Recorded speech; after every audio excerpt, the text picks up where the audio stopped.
Welcome to the Genius Factory. Enjoy the video. You start by entering group pose immediately. Press F8 or choose it from the social menu. You should position avatars now, use actions and emotes to set the only way expression and basic stance. Once done, hide HUD with scroll lock so nothing blocks the frame, and use the G-pose time and weather sliders to set the scene mood. Make sure to lock character positions so they don't wander while you tweak camera and lighting. Now you refine the shot. Switch to free camera and move slowly, yaw, pitch, and distance matter for the only way vibe. You'll enable depth of field and set the focal point on your main character so backgrounds softly recede. This emphasizes emotion. Once that's in place, use the crop and aspect tools to choose 16:9 or square and nudge the camera for leading lines. Make small adjustments. Overcorrection breaks natural framing.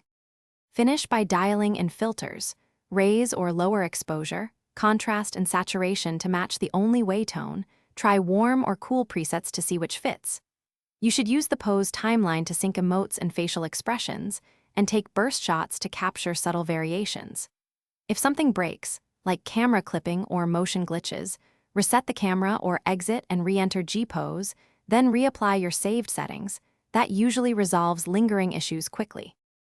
Thanks for watching. If you found this helpful, don't forget to like and subscribe.